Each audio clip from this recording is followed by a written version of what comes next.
Hold on. I'll roll a dice and 6. It's D&D themed. All right. It's a D20. D20 means Dungeons and Dragon.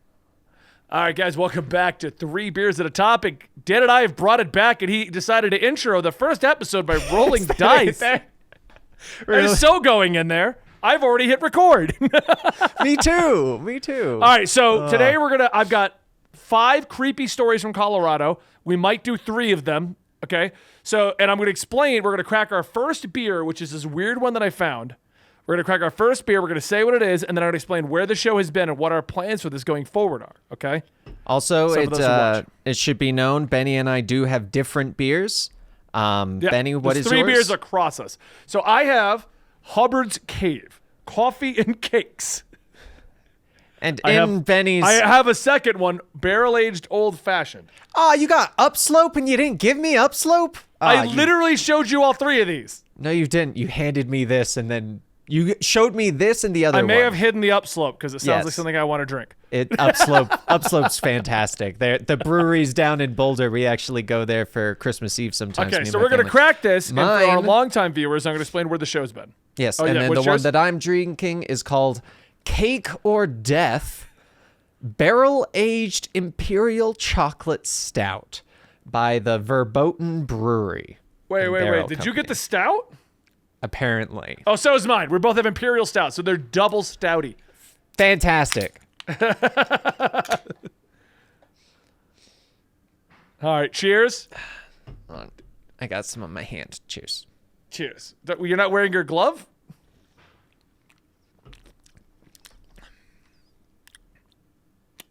Oh, that tastes like a sweet Guinness.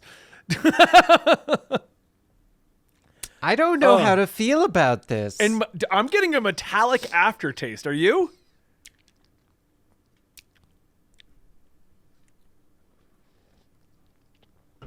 I don't know why I took a second sip. Didn't I make am it any pissed. better. I'm not liking this one. No. This Ugh. this tastes like, I'm sorry if you work at this brewery and you put your heart and soul into this, but this tastes like someone who's experimenting and went, hey, if I just put this like food and just dump hard alcohol on it, I can make that a drink, right? You want to hear? You know what? I agree with you because here's what mine contains: coffee and maple syrup. It's my breakfast with beer. Why do you always have to get these weird ones? Why can't you just go, hey, here's a Heineken? Because I told you to get a Stella. That was your backup. I know. I told you to go get a Stella. Okay, all right. I'll do this one. So, for those This who are is watching for the from very my first time brewery. ever, 3 Beers and a Topic is a show that we did a long time ago here at the Comic Story Podcast Network. The show got canceled because... I'm You sorry, okay? it's just so bad, and Yeah, it's I'm not- still there. Why is it still there? It's like that. It's like that awkward relative that just won't go back home, and you're like, ah. The show got canceled because, one, Sorry. we were kind of finding it difficult to find topics to talk about. But the primary reason was we would end our workday on Thursdays filming the show. And then we would get drunk and no one could go home. So it turned into like this awkward hour and a half of people trying to sober up enough to get out of the house. Yeah. Which was even more awkward because at the time I was living in that studio house. So I just had people sleeping on my couch like it's a frat house. It was weird. I mean, that's exactly what it was. Yeah. So we decided to cancel the show. And at the same time, another show that we were doing got canceled called Conspiracy Cast. And the reason it got canceled is because the term conspiracy was getting blackballed everywhere because of the Trump campaign at the time. I'm sorry, blackballed. Yeah, blackballed. All right. Blackballed. I said it. It's out there. It's in the world. Okay, It's you in the know ether. what? All right. You know, I usually say blacklisted, but blackballs. That's what we're saying these days. How drunk are you on that? I don't know. I think it's more just like the absurdity of what I just drank has made my brain go, what is life? So at the time, we decided to cut this show. We cut the Conspiracy Cast, and we cut a couple other projects at the time that we were running, and we just kind of basically consolidated the work effort of our entire company. And now in 2021, we decided to do a bunch of expansions. And now Dan brought up a great idea. Why don't we do 3 beers and a conspiracy? So we'll take the topic of Conspiracy Cast, so we always have something to talk about, but we combine it with us drinking sometimes good, sometimes terrible beers. And Yes. we bring all of that together as one show. And then we brought up again, well, how are we going to not pass out on the couch? He said we should do it Friday afternoon after everything else we do. That way we can drink from home on a webcam and then go pass out on our own couches. Bingo. There's the real key. You got to make sure you're passing out in a comfortable location. So that is the resurgence. Now, as far as where this show's going to go, we know it's going to go to our Patreon, and it's going to be, and right now it's going to be funded by our Patreon and our Twitch subscribers, and we're probably going to be pushing it off to Spotify. As far as a YouTube home, we're not 100% sure where that's going to be. Right now, I would look closely to my original vlog channel for you old viewers who watched this original show, or look to Dungeons and Ale if we decide that it's going to go there. I don't quite know. We'll figure that out later. Now, before I go in... So for today, I've looked up 5 creepy things in Colorado. We'll go at least 3 of them, depending on how long we take on these. Okay, Dan? All right. Okay. But I need to open up the 3rd beer of 3 beers at a topic. All right. Because I'm not drinking this. This is terrible. No, that's... Coffee no. maple syrup in a Guinness. This is not good. I don't know if it's the beer or the fact that I have not really drank alcohol in a long time. But my God, that was bad. And it's still, I can still taste it. Okay, so It's this awful. one, he's still going. He's still going over there. I think this is what the viewers turn in for, Dan. They want to see you. They want to see me suffer. That's why every Well, episode. you're was getting gonna what be- you want. So this one is an Upslope Brewing Company from Boulder, Colorado. It's barrel-aged That's where I'm from. old-fashioned. Now, you would think that's a whiskey, but no, it's ale-aged in whiskey house barrels with an orange peel. Okay, see, So that it's sounds ale-aged good. in an old-fashioned. So if it's good, I'll get you this for next week, okay? Okay, you know what? Okay. Okay. This is, by the way, this is a cup from, I thought this was very appropriate. It's from my, Oh, this smells good. a nearby brewery that I go to. And I always talk about their Snowdrop, so try it out. Grimm Brothers Brewery Snowdrop. Highly Sponsor us. recommend. Yes, please. Oh my gosh, I should go ask them. I'll be like, hey, we've got this Oh, podcast. oh. Like 6 people listened. Damn. Well poured. Am I the only one, guys, in chat that was kind of expecting him to spill it on himself a little bit just then? How is it? I would drink it. I would not. I would not order it. Does that make sense? Like, if you Okay. were to get me this, Yeah. I would drink this. But I'm It's not going to a- order it at a restaurant outside of going, what is the old-fashioned ale? That's the kind of, hey, I ordered this. I'm not going to finish it. Does anyone want it? Yeah, I'll take it, but not Yeah. I'll order that. No. Try their Upslope Lager. Fantastic. Highly recommend it. It's orange. Like an orange label. It's very... I don't get any hint of the old-fashioned barrel, the whiskey barrel. I mostly get hints of orange. I am curious It's like a... what it would be like if It's also you a put darker a little color whiskey than in it- there. Want me to go get some whiskey? Like if you made an old fashioned with the old fashioned.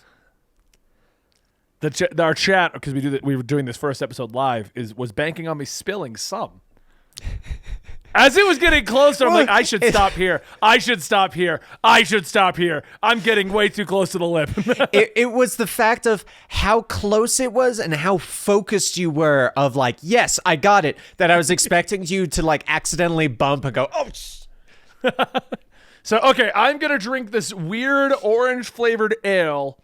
I really doubt I'm going to finish it. It's not that good. This would be one of those ones that you kind of go, oh no, I forgot I had this. Let me get one of them. You know what I mean? Like, the more it's sitting on my tongue, the more I'm just like, it's not terrible, but mouth noises. oh my goodness. And I'm hydrating. So, with all right, Dan, Coors. are you ready for 10 creepy real stories from Colorado, of which I will probably name 3? All right, let's hear it. Okay. So we've got this particular. I got this story from UncoverColorado.com. I'm gonna say I gotta continue. Don't buy this beer, guys. It's I can still feel it, and part of me is like, why? Maybe that's why that tastes weird. Because I'm going from coffee maple syrup to orange peely. Yeah. Oh, excuse me. I could still feel it, and my body's like, I don't want this in me. I don't want this in me. Why didn't you buy the Stella I told you to get? Look, I even brought the ultimate backup for me, a True Guinness. I know it was I forgot. I was actually gonna go get it this morning, but then I was like, I could get it, or I could hop on Destiny and make sure I've got my Season of the Lost mods, which I bought. So you got to run it to flip over? I did. Okay, good. All right, so first one is subtitled "Shameless Politicians, Dismembered Bodies, and a Shady Undertaker: The Story of Cheeseman Park." Yes, Cheeseman Park. Do you know where Cheeseman Park is, Dan? No, I can't even smell that. Oh my god. Google Cheeseman Park. Look that up. I was going gonna try. For the record, I was actually gonna try and drink that, but I was not expecting it to be this bad. Cheeseman Park. Cheese. So before Cheeseman Park was a park, it was Mount Prospect Cemetery. Opened in 1859, the cemetery was a popular burial spot for Denver, which was a new and booming city at the time. By the 1880s, Mount Prospect fell out of favor with the Denverites and became an eyesore. The city of Denver's solution was to transform the graveyard into a park, which it planned to do by digging up the bodies and moving them to different locations. Why? That never goes well. Things were slow going at first, with only 700 of the 5,000 bodies being moved in the first couple of years. I'm sorry, 5,000? To speed up the process, the Denver officials hired an undertaker named E.P. McGovern to move the remainder of the bodies and paid him for every coffin he moved. To make as much money as possible. Why do you have to... Yes, that is a specification that I'm concerned about. To make as much money as possible, he dismembered an untold number of corpses and added various parts to different coffins. Reports of dismembered body parts and open coffins caught the city of Denver's attention, and McGovern was fired. History justifiably looks back on McGovern and sees a monster, but the city of Denver can also be blamed for what they did next. Oh my gosh, there's a next? Okay. All right, let's hear it. Instead of transporting the remaining 3,000 bodies, it removed any above-ground traces of the burial sites, built the park, collectively whistled, and walked away. No! There's still bodies under there! Like one would expect, today Cheeseman Park is a regular hotspot for hauntings and other paranormal activities. Oh, so where's Cheeseman Park, Dan? How far away from us is that? It's in Denver. It is in Denver. Hold on. I'm gonna try and I'm trying to find a good. It's almost like center of Denver, actually. So it's like an hour and a half away?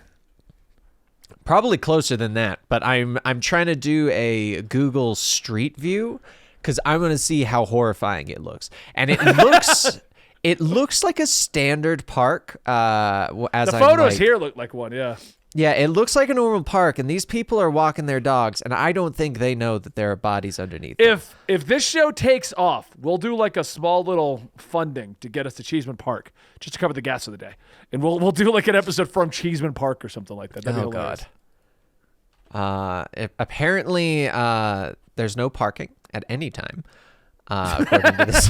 Well, it's very popular. There's a lot of ghosts and hauntings. Exactly. You don't want to disrupt the spirits. You know what I've just realized? This reiteration of this show that you have thought up yourself involves you getting drunk and then hearing ghost stories. Why do I do this to myself? Why can't I at least make it like, I don't know, something more enjoyable than this cake stout? Well, next time you'll come pick the beers with me, deal? Okay, that's fair. That way you can blame yourself if it was horrible. I would still blame you. But yes, I suppose that is true. This park, though, looks... with how barren it is, like there's some like small batches of trees, but with how barren it is, like you kind of get the vibes of that's not normal ground. That's some haunted ground. All right, you ready for the next horror story? I want to see if I want to see if this dog looks like he's upset.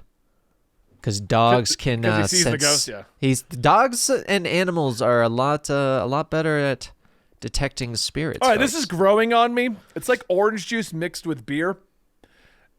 That That's guy's why- really excited to see the Google Maps car. I'm just saying real quick. This is like now that there's more of my flavor. This is literally orange juice mixed with like a light beer. It's not good, but it's not terrible. It's like you got drunk and you woke up and you're like, what if I take a beer and I take some orange juice, I pour them together? It's like a screwdriver. What do you think? No? It's like a screwdriver. That's like- just how I picture it. Of like, I want a screwdriver, but I don't have any vodka. Well, I got beer and I got oranges. You want to try it? You know That's what? what it Screw tastes Let's like. That's do what it tastes like. All right, so the next up we got, some say the ground in Glenwood Springs, where Hotel Colorado now stands, Hold was on. cursed. Hold on. Glenwood Springs Hotel, Colorado, correct? Yeah. Okay. I want to make sure that I'm looking at these things on the map while you say it. Okay. Is it spookier? Was cursed by the UTE Indians, who were displaced from their home in 1880. The Ute Indians? I actually have no idea. Others claim they see ghosts and other supernatural phenomenon at the hotel. While what people say about Hotel Colorado is certainly unsettling and undeniably creepy, this article is about real events that have taken place in Colorado. Not ones we can't prove, Dan. My Real God, ones. Okay. Real ones, okay? Okay. By chance, a bona fide, terrifying, and true history happens to be attached to this mysterious hotel. So spend a night if you're looking for a place to get thoroughly creeped out in after a relaxing soak at Glenwood's Hot Springs. How far away is Glenwood Springs? Glenwood Springs from us is about almost 4 hours away. So Okay. that one's 200 miles from us. A wealthy silver magnate and banker by the name of Walter Devereux, I think, opened the hotel in 1893 at the cost of $850,000. Hotel Colorado might not look much now, but it was a luxurious destination when it opened and even earned the nickname the Little White House of the West for hosting the U.S. presidents Theodore Roosevelt and William Howard Taft for extended periods. The original teddy bear was rumored to have been given to Theodore Roosevelt by the hotel's maids. But during World War II, Hotel Colorado was leased to the U.S. Navy to be used as a hospital, thus transforming its reputation from a high society grandiose hotel to a dramatic shift. Okay, I'm just wild theory. Maybe putting a Navy hospital in the most landlocked state in the United States doesn't fully make sense. But you know what? Hey, I'm not in the military. In use from 1943 to 1946, the hospital served over 6,500 patients, and not all of them left the Hotel Colorado alive. To accommodate the deceased patients, the hotel's basement was used as a morgue. Today, two large ovens can still be seen in the basement that were used to cremate bodies.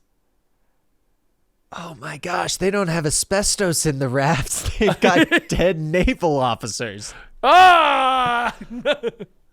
Yeah, why did you go there? careful what you're breathing in that hotel.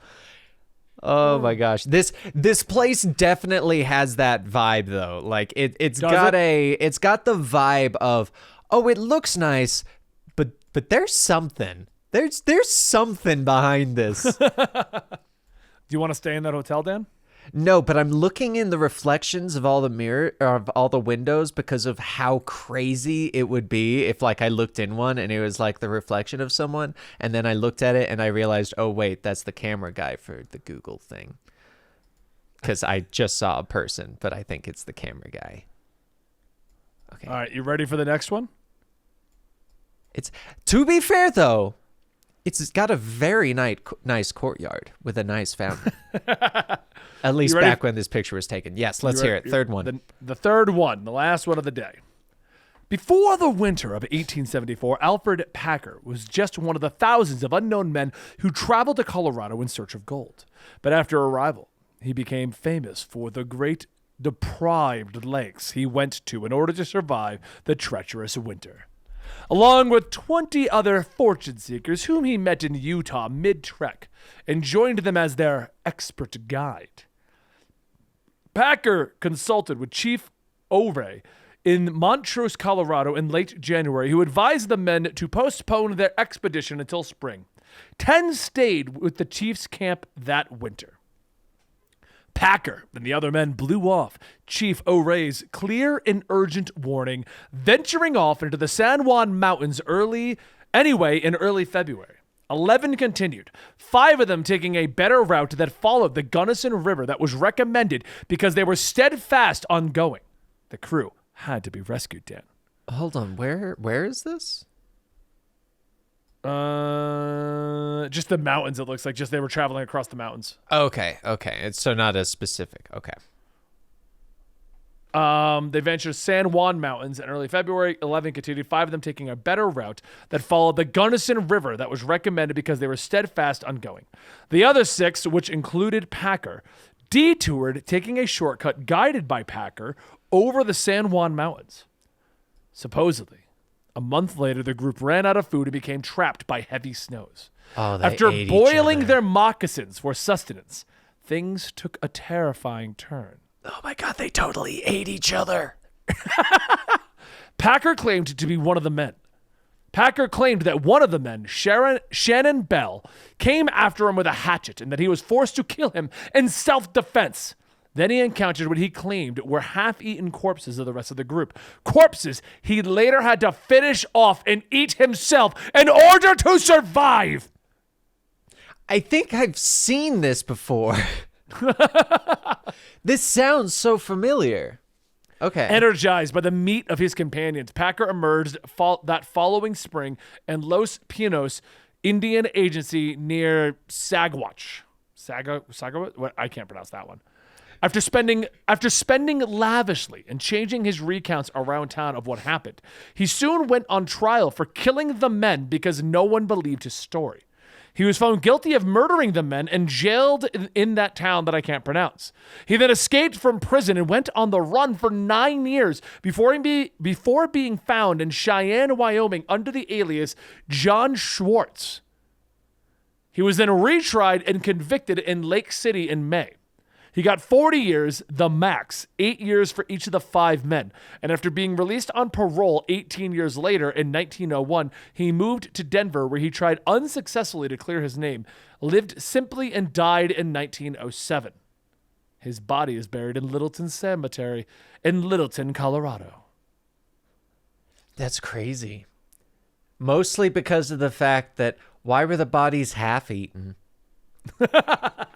I mean, there's a big hole in the story. Who ate half of their body, and why would they leave the other half? I'm just saying. These are questions that we should be asking. You had like 3 sips of that maple syrup beer. It's well, apparently when you don't have food in you, it hits you faster. You don't have food, you have gloves.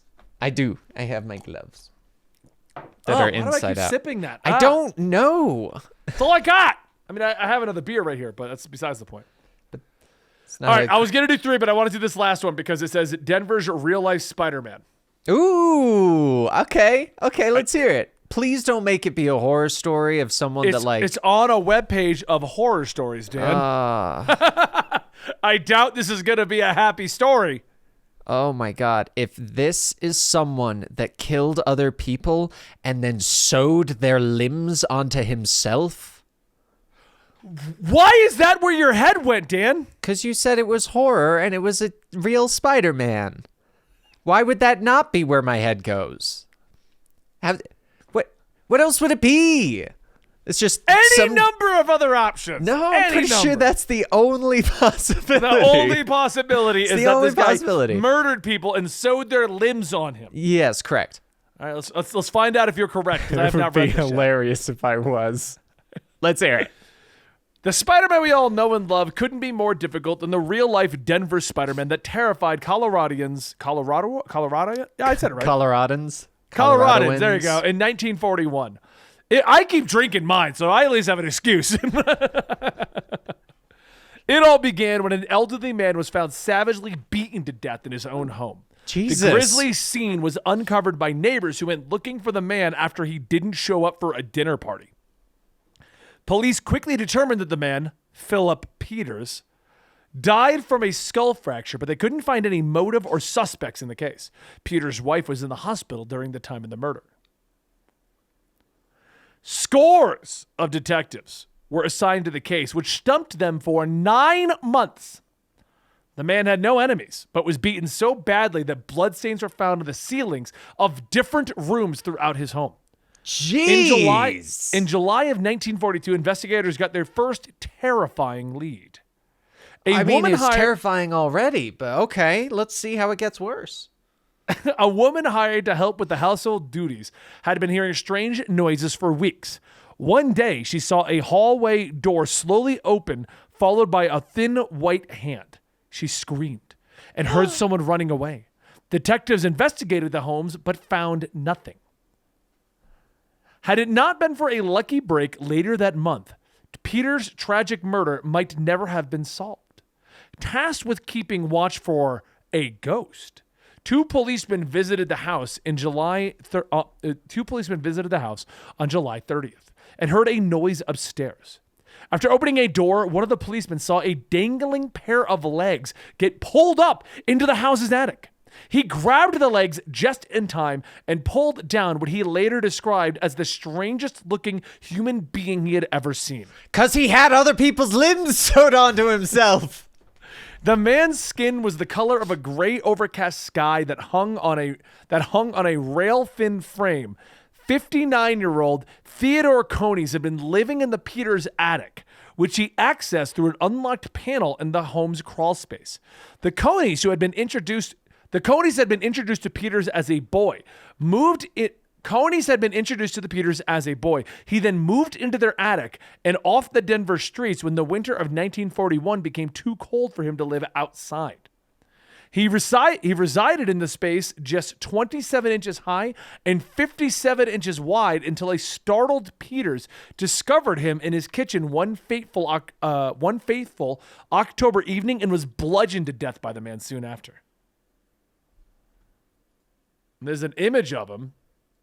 Does he have extra limbs? No, he does not have extra limbs, Dan. It would have been better. Why is he called the Spider-Man, though? I guess because he was living in the ceiling? I mean, there's plenty of other things that live in ceilings. I would have just called him Ceiling Man. Attic Man. So he dropped down, brutally murdered this person in multiple rooms, apparently. Yeah. And then ate them. No, you're mixing the stories up. Okay. That makes it a little better then. Because that would have been horrifying. He's just eating people. Why is everyone eating people? Dan's merging all the stories and then buried him, and they built a park over the spot. And then cut him apart, put it in different coffins to make a little extra dough. This is Dan's horror story, and it is terrifying. Oh, and this is just the top layer. We're not even going down. All right, Dan. Well, how do you feel about these 4 stories we told today? I would have preferred if Spider-Man had multiple limbs or looked like a spider in some way. The park, if I knew that it was a burial ground and that there were still bodies in there, I would not go near there. I would not go within 10 blocks of that Well, we're going park. next week. No? I'm sick. What day? Next Thursday? I'm sick next Thursday. I'm sorry. That's where we're going to film the D&D game. We're going to go to the middle of a haunted park, lay out the battle map, and start playing. Oh, God. And that session is Huey in hell, so it's going to be... Ooh, that's even better. Okay, you know what? Let's put Huey in hell in a dead man's park. That would be a better name. Anyway, they How are much did you drink of that beer you didn't Those like? are all just horrifying. I don't remember.